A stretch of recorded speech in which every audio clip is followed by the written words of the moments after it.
Hello guys, मैं आपको फिर से वेलकम करता हूँ पावर बीआई के बिगनर फ्रेंडली कोर्स में। और ये हमारी आज की सेकंड वीडियो है जिसमें जो है हम डाटा की मॉडलिंग सीखेंगे और डाटा के विजुअलाइजेशन सीखेंगे कि हम कैसे विजुअलाइजेशंस डाटा के थ्रू हम क्रिएट कर सकते हैं। बार चार्ट्स, पाई चार्ट्स और स्लाइसेस, फिल्टर्स हम कैसे बना सकते हैं और एक अपने डैशबोर्ड को कैसे हम इंटरेक्टिव बना सकते हैं ताकि उसका वो दिखने में ज़्यादा से ज़्यादा अच्छा लगे।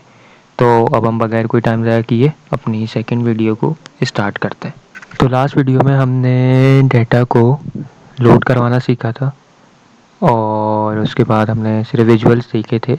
अब हम जो है डाटा को ट्रांसफॉर्म करना सीखेंगे, उसको मॉडल करना सीखेंगे और फिर हम उसके विजुअल्स क्रिएट करेंगे और एक इंटरेक्टिव डैशबोर्ड बनाएंगे उससे।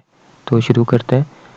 जैसे ये होम स्क्रीन, ये आपका यूज़र इंटरफेस है। यहाँ आपके होम स्क्रीन पे एक ट्रांसफॉर्म डाटा का ऑप्शन है जिससे आप क्लिक करेंगे तो आपके पास एक पावर क्वेरी एडिटर ओपन हो जाएगा। यहाँ पर आप अपने डाटा को मॉडल कर सकते हैं। और डाटा मॉडल से मुराद ये कि अगर आपके डाटा सेट में कोई नल वैल्यू है या कोई खाली है, डाटा सेट में कोई आपकी रॉ खाली है किसी कॉलम की, तो आप उसको जो है हटा सकते हैं ताकि आपका डाटा सही हो जाए, साफ़ सुथरा हो जाए। और फिर आप जब उससे विजुअल्स क्रिएट करेंगे तो फिर उसमें आपको कोई परेशानी नहीं होगी। तो ये मैं आपको पहले यहाँ से स्टार्ट करवाता हूँ क्यूरी सेटिंग से। तो ये आपके डाटा सेट का नेम है जो हमारे पास शुरू से ही है, हमने इसको चेंज नहीं करना। और ये जो आपके अप्लाइड स्टेप्स हैं जो आपके यहाँ पे शो होंगे अभी, जैसे मैं अगर हमारे इस डाटा सेट में कोई नल वैल्यू होगी और मैं उसको ख़त्म करूँगा किसी कॉलम से, तो यहाँ पर हमारे पास स्टेप शो होते जाएंगे। और बिल फर्स्ट अगर आपने गलती से कोई डाटा सेट में से कोई कॉलम या कोई रो डिलीट कर दी, तो आप यहाँ से जाके कट का ऑप्शन आपके पास ये देखें, ये शो हो रहा है। तो आप इस पर क्लिक करेंगे तो आपके पास वापस जो है आप अपने डाटा सेट में वापस से आ जाएंगे। मतलब एक अंडू का ऑप्शन जो है वो यूज़ हो रहा है यहाँ पे, ठीक है। और ये जो हमारे पास जो ये कहलाता है, ये डेक्स का फंक्शन है, ये डेक्स के लिए यूज़ होती है। जो ये सारे फार्मूला ये डेक्स हैं, इससे हमारा कोई ताल्लुक़ नहीं है क्योंकि ये एक एडवांस ऑप्शन है। अगर आप कोई दो कॉलम्स को मर्ज करके एक नया कॉलम बनाना चाह रहे हैं तो उसके लिए ये यूज़ होता है। और अगर आप कोई कॉलम रिमूव करना चाह रहे हैं तो आप यहाँ पे सिंपल सा क्लिक कर सकते हैं, यहाँ से आपके पास कॉलम रिमूव हो जाएगा। अगर आप कोई रो रिमूव करना चाह रहे हैं तो आप यहाँ से क्लिक करेंगे तो आपके पास वो रो रिमूव हो जाएगी। और अगर आप कोई न्यू सोर्स कनेक्ट करना चाह रहे हैं इस डाटा के साथ, तो ये आपके पास न्यू सोर्स का ऑप्शन है। ये आपके पास सारे, जैसे मैंने आपको फर्स्ट क्लास में बताया था कि जितने भी आपके पास किसी भी फॉर्म में डाटा सेट है तो आप उसको यहाँ से लोड करवा सकते हैं। तो अब हम शुरू करते हैं इसकी मॉडलिंग डाटा की। तो अगर हमें डाटा मॉडल करना है, हमें देखना है कि कोई हमारे पास नल वैल्यू नहीं है किसी डाटा में, तो उससे आपने कुछ नहीं करना। आपने के पास ये एक ऑप्शन आ रहा है, एक एरो आ रही है, या आपने इस पर क्लिक करना है और यहाँ पे जाके आपने चेक करना है कि आपके पास कोई नल वैल्यू तो नहीं। और अगर नल वैल्यू नहीं होगी तो वो बेसिकली ऐसे ही आपको शो कर देगा जैसे इस कॉलम में कोई नल वैल्यू नहीं है। तो इसको हम नहीं छेड़ेंगे, इसको हम कैंसिल कर देंगे एज इट इज़। इसमें देखेंगे, इसमें भी कोई नल वैल्यू नहीं है, इसको भी हम कैंसिल कर देंगे। इसमें देखेंगे कोई नल वैल्यू, इसमें भी नहीं है, सिर्फ 0 और 1 ये हमारे पास इंटीजर में है, तो इसको भी हम नहीं छेड़ेंगे।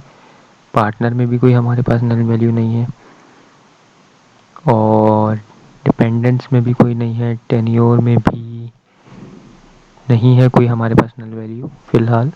जी, टेन्योर में भी कोई नल वैल्यू नहीं है, इसमें भी कोई नल वैल्यू नहीं है, सिर्फ येस और नो में चल रहा है। इसमें भी नो, नो फ़ोन सर्विस और यस इसमें चल रहा है सिर्फ। देखें, इसमें भी कोई नल वैल्यू, मेरे ख्याल से डाटा सेट साफ़ सुथरा डाटा सेट है जिसका भी है ये इंटरनेट से उठाया है। और अगर आपको डाटा सेट प्रैक्टिस के लिए डाटा सेट अगर आपको चाहिए तो कैगल एक वेबसाइट है जिसका लिंक जो है मैं डिस्क्रिप्शन में दे दूँगा। कैगल वेबसाइट है, आप वहाँ से जाके किसी भी किस्म का आप डाटा सेट जो है वो यूज़ कर सकते हैं, फ्री है बिल्कुल। बस आप डाउनलोड करें और उसको एक्सट्रैक्ट करके आप एक्सएलएस की फॉर्म में लाएं और फिर आप उसको डायरेक्ट पावर बीआई में लोड करवा दें। तो कोई आपके ऊपर कोई कॉपीराइट या कोई क्लेम या किसी किस्म की कोई फ्रॉड या कोई ऐसा कुछ नहीं है, या कोई आपके साथ मसला नहीं होगा। तो आप डेटा सेट्स से प्रैक्टिस, कैगल से आप डेटा सेट से प्रैक्टिस कर सकते हैं।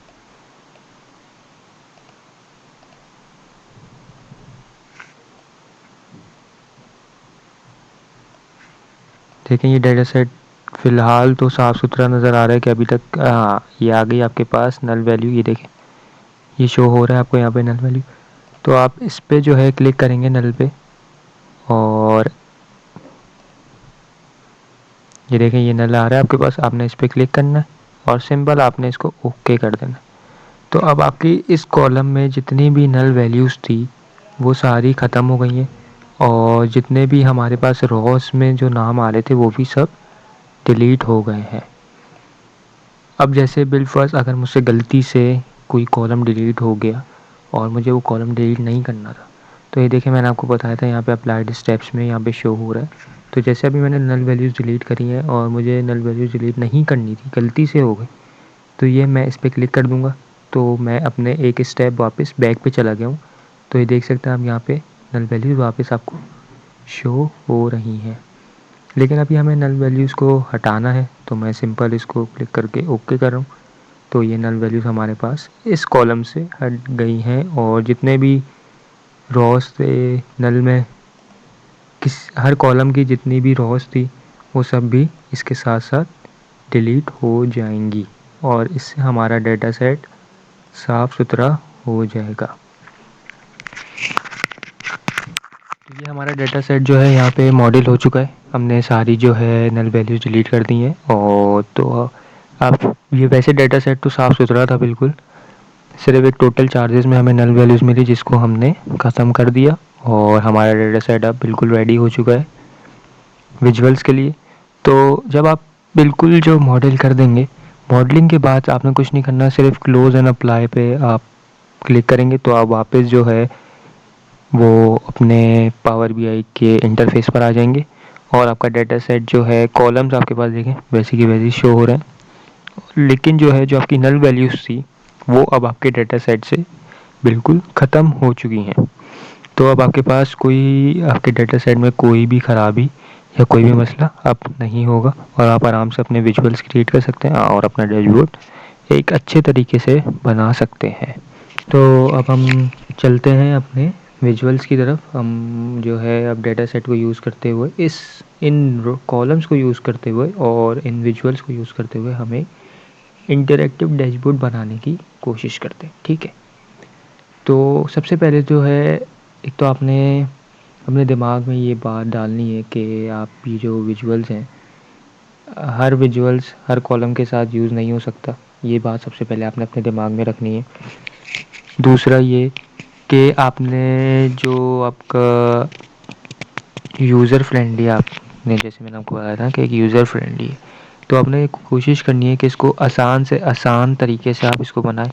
आप वो काम करें जो आपको आता हो, क्योंकि सिर्फ एक डैशबोर्ड बनाने का मतलब ये नहीं है कि आपने कॉलम्स को उठाया और विजुअल्स को उठाया तो ये डैशबोर्ड नहीं बनता। ऐसे आपको बताना पड़ता है कि आपने क्या काम किया है, और आपने ये आपका विजुअल आपने क्यों इस्तेमाल किया, आपने इन दो कॉलम्स को आपने क्यों मिलाया। ये सारी चीज़ें आपको अपने दिमाग में बिठानी पड़ती हैं कि मैं ये वाला विजुअल क्यों बना रहा हूँ और मैं ये वाला कॉलम क्यों यूज़ कर रहा हूँ, क्या वजह है। तो आप अपने दिमाग में तो सबसे पहले जो है नोट्स बना लें कि भाई मैं ये वाला विजुअल इसके लिए यूज़ कर रहा हूँ और ये वाला विजुअल मैं इसके लिए यूज़ कर रहा हूँ, ये कॉलम को मैं इस विजुअल में ऐड करूँगा, ये कॉलम को मैं इस विजुअल में ऐड करूँगा, ताकि मेरा डैशबोर्ड इंटरैक्टिव लग सके। और जब मैं रिपोर्ट जो है वो किसी को दिखाऊं तो मैं उस रिपोर्ट को समझा भी सकूं। तो 2 नंबर काम आपका नहीं चलेगा इसमें। तो आपने अपने दिमाग का इस्तेमाल करना है और दिमाग को अपने खोल के रखना है जब आप डैशबोर्ड के साथ काम कर रहे हो या डैशबोर्ड के साथ आप खेल रहे हैं, ठीक है। तो हम स्टार्ट करते हैं। सबसे पहले मैं सिंपल बिल्कुल लेके चलूँगा। एक हमने स्टैक बार चार्ट लिया है, इसमें देखें एक वाई एक्सिस, एक एक्स एक्सिस और एक लेजेंड्स। लेजेंड की फील्ड जो है हम बहुत कम यूज़ करते हैं, ज़्यादातर काम हम सिर्फ एक्स एक्सिस और वाई एक्सिस पे करते हैं, क्योंकि अभी आप बिगनर पे चल रहे हैं तो मैं स्मॉल मल्टीपल्स और टूल टिप्स वगैरह पे इन सब पे नहीं जा रहा हूँ, सिर्फ एक्स एक्सिस वाई एक्सिस और लेजेंड पे लेके चलेंगे हम। तो हम स्टार्ट करते हैं। बिल फर्स्ट अब मुझे चाहिए है कि एक मेरी कस्टमर जो आईडी है मेरी, उससे मैं जो है मेरे मंथली चार्जेस कितने जो है वो निकल रहे हैं। ठीक है, तो हम एक्स एक्सिस पे कस्टमर आईडी रख के देखते हैं कि हमारे पास और क्या आ रहा है, और वाई एक्सिस पे हम मंथली चार्जेस। तो ये मैं आपको दिखा सकता हूँ। ये देखें, ये बहुत एक ख़राब सा चार्ट बना है। ठीक है, ये मुझे तो दिखने में बिल्कुल भी अच्छा नहीं लग रहा, हो सकता है जब आप बनाएं आपको ये अच्छा लगे। लेकिन देखिए, count of customer ID by monthly charges. Customer ID हमारे पास कितनी है, 20 से लेके 120 तक। ठीक है, और मंथली चार्जेस हमारे कहाँ से शुरू हो रहे हैं, 0 से लेके 70 तक जा रहे हैं। लेकिन हमारे जो लास्ट जो आ रहा है वो आ रहा है 61 पे। ये विजुअल मुझे अच्छा नहीं लग रहा। अब मैं इसको क्या करूं कि ये विजुअल मेरा ये यूज़ किया, एक्स एक्सिस पे काउंट ऑफ कस्टमर आईडी और वाई एक्सिस पे मंथली चार्जेस। ये विजुअल मुझे बिल्कुल भी अच्छा नहीं लग रहा। ठीक है, हो सकता है आपको अच्छा लगे ये विजुअल शुरू में जब आप बना रहे हो, लेकिन मेरे हिसाब से ये बहुत ख़राब है बिल्कुल। जो है मैं इसको रेट करूँगा, 0 की रेटिंग दूंगा मैं इसे, क्योंकि मुझे तो कुछ समझ नहीं आ रहा कि ये क्या शो कर रहा है और क्या बता रहा है। तो मैं जो है इसको, इसकी डायरेक्शंस मैं चेंज कर देता हूँ। ठीक है, अगर आपके दिमाग में आ रहा है कि भाई हम एक्स एक्सिस पे जो है वो सम ऑफ मंथली चार्जेस रख दें और वाई एक्सिस पे कस्टमर आईडी। कस्टमर आईडी आपके पास इतनी सारी हैं कि आप उसको देख के ही जो है ना पागल हो जाए। तो ये देख सकते हैं, अच्छा लग रहा है आपको, मुझे तो ये भी बिल्कुल भी अच्छा नहीं। तो मैं कस्टमर आईडी को कर देता हूँ कैंसिल। मैं रखता हूँ सिर्फ अपना मंथली चार्जेस पे, जो मेरा 0.0 मिलियन से लेके 0.5 मिलियन तक जा रहा है। लेकिन मेरी जो लास्ट कस्टमर आईडी है वो तकरीबन ऑलमोस्ट 0.4 से 0.5 के दरमियान है। तो मैं जो है कस्टमर आईडी को रिलेट कर देता हूँ जेंडर से, कि कौन सा जेंडर कितनी ज़्यादा कस्टमर आईडी यूज़ कर रहा है। ठीक है, तो ये हमने स्टार्ट कर दिया है यहाँ से। इसको आप साइज़ को इंक्रीज़ और डिक्रीज़ दोनों कर सकते हैं। ये आपके ऊपर है कि आप कौन सा चार्ट कैसे यूज़ कर रहे हैं और उसका साइज़ क्या रख रहे हैं, वो सारी चीज़ें आपके ऊपर है। ठीक है, एक हमने चार्ट बना लिया है sum of monthly charges by gender के नाम से। अब हम कोशिश करेंगे कि ये वाला कॉलम दोबारा यूज़ ना करें और ये वाला कॉलम दोबारा यूज़ ना करें। अब मैं आता हूँ कॉलम चार्ट पे, सॉरी ये, अब मैं आता हूँ, मैंने न्यू कॉलम चार्ट लिया। ठीक है, और मुझे जो है सीनियर सिटीज़न के लिहाज से सीनियर सिटीज़न को मैं रखूँगा एक्स एक्सिस पे, और मुझे टोटल चार्जेस पता करने कि टोटल चार्जेस सीनियर सिटीज़न के लिहाज से कितने हो रहे हैं। तो सीनियर सिटीज़न हमारे पास में या तो 0 आ रहा था या तो 1 आ रहा था। तो ये आप देख सकते हैं, सीनियर सिटीज़न में मेल और फीमेल दोनों। अगर मैं 1 की कैटेगरी यूज़ कर रहा हूँ तो ये देखिए चेंजेस आ रही हैं इसमें। अगर मैं 0 की कैटेगरी यूज़ करूँ तो तब भी उसमें चेंजेस आ रही है। तो आपकी ये इनसाइड्स जो हैं वो ऐसे जो है चार्ट बाय चार्ट चेंज हो रहे होते हैं। ठीक है, ये आपके पास आपका चार्ट आ गया फर्स्ट, ये बार चार्ट, और ये आपका कॉलम चार्ट आ गया। ठीक है, अब हम यूज़ करना चाहते हैं pie chart, donut chart, sorry donut chart से स्टार्ट करते हैं फिर हम पाई चार्ट पे आते हैं। तो ये एक डोनट चार्ट हमने लिया। अब हम कोशिश करेंगे कि हम टोटल चार्जेस और सीनियर सिटीजन्स को यूज़ ना करें।